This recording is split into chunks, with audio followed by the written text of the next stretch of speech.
Number one যদি আমি দেখাই কি বলছে, বলছে 4 years of hard work, unemployment 21%। 4 বছর হার্ডওয়ার্ক দেওয়ার পরেও 21% ছেলে মেয়ে বেকার বসে আছে আইআইটি। নেক্সট, তার মধ্যে যদি আমি দেখাই আইআইটি খড়গপুর, নাম শুনেছি? খড়গপুর নাম শুনেছি? আইআইটি খড়গপুর কি বলছে, কত পার্সেন্ট করে আজকে দিনে ছেলে মেয়েগুলো আনএমপ্লয়মেন্ট। এই যে আপনি পার্সেন্টেজ দেখছেন 55%, 33%, 30%, এই এত পার্সেন্ট করে এই কলেজে বেকার আছে। আর এই সাবজেক্টগুলোর উপরে নাম্বার ওয়ান বায়োটেক ইঞ্জিনিয়ার, যারা বায়োটেক ইঞ্জিনিয়ার নিয়ে পড়াশোনা করেছে, আইআইটি কমপ্লিট করেছে, 55% ছেলে মেয়ে বেকার। Next, aerospace engineer 33% and civil engineering 30%। তাহলে বোঝাতে পারছি এগুলো রিপোর্ট গুলো দেখা উচিত, জানা উচিত। আমরা অনেক অ্যাচিভমেন্ট করতে আমরা ভয় পাই, এদেরকে ভয় পাওয়া উচিত না, রিপোর্টটা জানা উচিত, তাদের সাথে বলা উচিত। আজকে দিনে এত ছেলে মেয়ে আজকে দিনে আইআইটি কমপ্লিট করার পরও পাচ্ছে না, জবের কোনো গ্যারেন্টি নেই। Yes or no? ইয়েস। তাহলে সিভিল ইঞ্জিনিয়ারিং 30%। নেক্সট যদি আমি দেখাই নেক্সট কলেজ খড়গপুরে পড়ে যে পড়ে, যদি আমি তাদের নাম বলি, রকি। তাহলে বোঝাতে পারলাম কলেজটা মানে রকি, টপমোস্ট কলেজ আইআইটি। কি বলছে, ইঞ্জিনিয়ারিং ফিজিক্স 60% বেকার, civil engineering 35%, industrial engineering 33%, unemployment, no job, no service. বাবা লাখ লাখ টাকা খরচা করার পরে, লোন করে পড়াশোনা করার পরে আজকে দিনে এত ছেলে মেয়ে আইটি কমপ্লিট করার পরে বেকার। ভালো বোঝাতে পারছি? এদিকে দেখি তো ছেলে মেয়ে করছে, কি হচ্ছে এখানে? রপ্তালা ঘুরতে হচ্ছে, পাপড় ভাজা খাবে, মাথায় ঢুকছে না, তো মাথায় ঢুকছে না। তাহলে আমরা এগুলো নিতে জানি না, মাথার ওপর থেকে যাচ্ছে, সব সুই সুই করে যাচ্ছে। আজকে দিনে আপনাকে যা রিপোর্ট দেখাচ্ছি আপনার সামনে আছে রিপোর্ট গুলো। নেক্সট যদি আমি আপনাকে আরো রিপোর্ট দেখাই, যদি নেক্সট দেখাই আইআইটি মাদ্রাস, এরাও ইন্ডিয়ার মধ্যে টপমোস্ট কলেজে পড়ে আইআইটি মাদ্রাস। আইআইটি মাদ্রাসে কি বলছে, material engineering 41% unemployment, engineering physics 46% and ocean engineering 37%। তাহলে আজকে দিনে মাদ্রাস, আইআইটি মাদ্রাস কলেজের মতো জায়গায় এত ছেলে মেয়ে, তাও 100% ছেলে মেয়ের জীবনে কোনো জব জুটছে না। আইআইটি টপ মোস্ট এডুকেশন আজকে দিনে, ইয়েস অর নো? নেক্সট যদি আপনাকে আমি আরো রিপোর্ট দেখাই, হ্যালো দেখতে পাচ্ছি কি বলছে, আইআইটি হায়দ্রাবাদ নাম শুনেছি? যেমনি আইআইটি কানপুর আছে, খড়গপুর আছে, মাদ্রাস আছে, তেমনি ইন্ডিয়ার বুকে আইআইটি হায়দ্রাবাদ, এটা টপমোস্ট কলেজ। কি বলছে, তাহলে civil engineering 57%, chemical engineering 41% and science 77%। IIT Hyderabad কলেজের মতো জায়গায় আজকে দিনে এত ছেলে মেয়ে আনএমপ্লয়মেন্ট। যে এডুকেশনের পেছনে আপনাকে রাত দিন সকাল সন্ধ্যে পড়াশোনা করতে হয়, যে এডুকেশনের পেছনে আপনাকে লাখ লাখ টাকা কোটি কোটি টাকা ঢেলে দিতে হয়, সেখানের মতো একটা কলেজে পড়াশোনার পরেও আপনার চাকরির, আপনার জবের কোনো গ্যারেন্টি নেই। হ্যালো বোঝাতে পারছি? হ্যালো বোঝাতে পারছি? নেক্সট যদি আরো দেখাই আপনাকে আইআইটি কানপুর, এই একটু আগে বলেছিলাম কানপুর, নাম শুনেছি? নাম শুনেছি? আইআইটি কানপুর অনেকে স্বপ্ন দেখে এই কলেজে পড়াশোনা করার জন্য। কি বলছে, কানপুরের মতো আইআইটি কলেজে বলছে ম্যাটেরিয়াল সায়েন্স এন্ড ইঞ্জিনিয়ারিং 48% বেকার and বায়ো ইঞ্জিনিয়ারিং 44% বেকার, আনএমপ্লয়মেন্ট। আইআইটি কানপুর কলেজের মতো ভাবুন তো, সব পড়াশোনা করার জন্য কোটা কোটা এইসব জায়গায় যায়।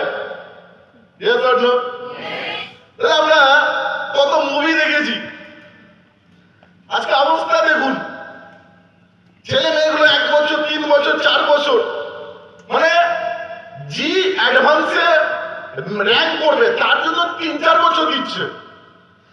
আর যদি একবারে না করতে পারে, আপনার জীবনে হয়তো খুব বেশি 2 থেকে 3 বার আপনি চান্স করতে পারবেন, তারপরে আর পারবেন না। কিন্তু একটা ধৈর্যের ব্যাপার আছে। এক তো আপনি অ্যাপ্লাই করার জন্য 3-4 বছর ধরে পড়াশোনা করেছেন, আর আজকে যখন পরীক্ষায় বসেছেন হয়তো আপনার র্যাঙ্ক 5000 হয়নি, আপনি আবার ট্রাই করেছেন, আবার হয়নি, আপনি আবার লাস্ট ট্রাই করেছেন, তাও হয়নি, মানে ইজিক্যাল টু 7 বছর আপনার জীবনে বেকার। Yes or no? রিপ্লাই করছি না, ইয়েস অর নো? মানে যদি আপনার পড়াশোনা করার জন্যই র্যাঙ্কিং না করতে পারেন, আজকে আপনি পেলেন না, মানে আপনি আর আইআইটি নিয়ে পড়াশোনা করতে পারবেন না। গল্প শেষ এখানে, আপনার গল্প শেষ। ক্লিয়ার হচ্ছে কি হচ্ছে না? ক্লিয়ার হচ্ছে? নেক্সট, এই রিপোর্টগুলো দেখা উচিত, আজকে দিন জানা উচিত। তাই এই যে আমি দেখালাম আজকে এত report, IIT is equal to job, IIT is equal to job নেই, আছে কি? এবার কিছু মানুষ বলবে আইআইটি পাস করলে হ্যাভক স্যালারি, তাহলে দেখে নেওয়া যাক IIT is equal two great salary আছে কি নেই। নেক্সট রিপোর্টগুলো দেখি, হ্যাঁ কি না? ভালো আমরা আছি? একটু আওয়াজটা দিতে হবে, বসে থাকলে শুধু হবে না। কি বলছে রিপোর্টগুলো? 54% of total student in the top year of, যদি বলা যায় ডিটেলসে কি বলছে, কত প্যাকেজ পাচ্ছে? In the range of 10 to 60 lakh per annual package, 10 থেকে 16 লাখ। বিশ্লেষণ দেখা গেছে যে আইআইটি এর শীর্ষ স্তরে 7020 মোট ছাত্রের প্রায় 54% এবং আইআইটি পরিবর্তী স্তরে 2250 ছাত্রের 10 থেকে 16 লক্ষ টাকার মধ্যে বেতন প্যাকেজ সহ চাকরির অফার পান প্রতি বছর। ক্লিয়ার হচ্ছে? ভালো করে দেখুন, তাহলে no salary, IIT is equal to no grade salary, grade salary নেই বাস। কে বলছে গ্রেড স্যালারি? 10 থেকে 16 মধ্যে গুটিয়ে যাচ্ছে, তাও 100% মানুষ পাচ্ছে না। 54% 7020 মধ্যে, আর 2200 মধ্যে 50%, বাকিরা পাচ্ছেই না গ্রেড স্যালারি। তাহলে বোঝাতে পারছি? তাহলে বোঝাতে পারছি? নেক্সট, তাহলে রিপোর্টগুলো দেখা উচিত। কি বলছে? Large IT service firms such as Wipro, Infosys, Tata Consultancy Service and HCL hire graduate for a smaller engineering college for a salary paying 4 lakh। মানে বলছে এমনকি এই ইনস্টিটিউটে বড় এবং ছোট কোম্পানি কল আছে। উদাহরণ সমরূপ উইপ্রো, ইনফোসিস, টাটা কনসালটেন্সি সার্ভিস এবং HCL এর মতো বড় আইটি পরিষেবা সংস্থাগুলি ছোট ইঞ্জিনিয়ারিং কলেজ থেকে স্নাতকদের 4 লক্ষ বছর বেতন নিয়োগ করে। ভাবুন, কত লক্ষ? মাত্র 4 লক্ষ টাকা, 4 লক্ষ মাসের প্যাকেজ, যাকে বলা হয় প্যাকেজ। এরা প্যাকেজই ইনকাম করে, এরা স্যালারি ইনকাম করে না। কি ইনকাম করে? প্যাকেজ। 4 লাখ প্যাকেজ বেতন, মাসে না বছরে। তাহলে ভাবুন, একটু ভেবে দেখুন, এটা বোঝা উচিত। তাহলে এত ডিগ্রি নেওয়ার পরে, এত পড়াশোনা করে আজকে বাইরের মার্কেটে আমাদের ভবিষ্যৎ কি আছে? Yes or no? আচ্ছা, বাপ্পার অসীম কি হচ্ছে? কি হচ্ছে?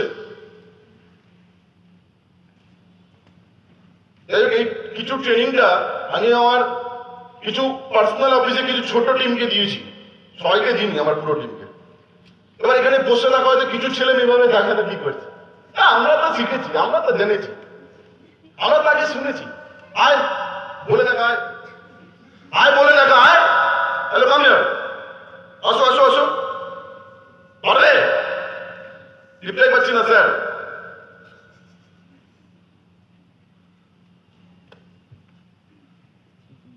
এটা হলো আজকের দিন অবস্থা। আমরা তো পেয়েছি, আমরা তো সব জানি। সব জানলে 2 কোটি টাকা ইনকাম করতে স্মার্টগুলো থেকে। যতদিন না বছরে 2 কোটি ইনকাম করছো, বিকাশ যার মতো ইম্প্যাকিং হচ্ছ, ততদিন মনে করবে কিছু জানি না। এ জন্য হ্যাঁ কি না?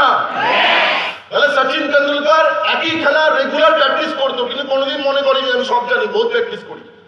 যতদিন স্টেজে উঠে মুখ থেকে বের করতে পারছি না, যতদিন স্টেজে উঠে ট্রেনিংটা দিতে পারছি না, ততদিন আপনাকে নিয়ে যেতে হবে। মাইন্ডে এসেছে সব জানি সব বুঝি, আপনার পতন সেদিন ঘটে যাবে। নলেজ এমন একটা জিনিস যেটা সাকসেসের চাবিকাঠি। সাকসেসের চাবিকাঠি হলো নলেজ। মানুষ নলেজটাই নিতে চায় না, মানুষ নলেজটাই দিতে চায় না। একবার শুনে দিলে মনে করে এই তো শুনেছি আগে, তোকে একবার না, তোকে ওই ট্রেনিং 10 বার শুনতে হবে, তোকে ওই ট্রেনিং 100 বার শুনতে হবে, তোকে ওই ট্রেনিং 1000 বার শুনতে হবে, যতদিন না পুরো ট্রেনিংয়ের তুই মুখ থেকে বার করতে পারছিস। Yes or no? Yes, this is time compounding business. আর টাইম কম্পাউন্ডিং বিজনেস তখন হবে যখন তুমি নিজে শিখবে আর নিজের টিমকে আর পরবর্তীকালে শেখাতে পারবে ভালো করে। Yes or no? একটা ভালো টিচার তারা হয় যে একটা জীবনে ভালো স্টুডেন্ট হয়। আর ভালো টিচার হওয়ার জন্য বি ইম্পর্টেন্ট, জীবনে ভালো টিচার হওয়ার জন্য ভালো স্টুডেন্ট হওয়ার দরকার আছে, জন্য লাইফে যদি আমি ভালো স্টুডেন্টই না হতে পারি তাহলে তুমি ভাবছো কি করে পরবর্তীকালে তুমি জীবনে একটা ভালো টিচার হবে?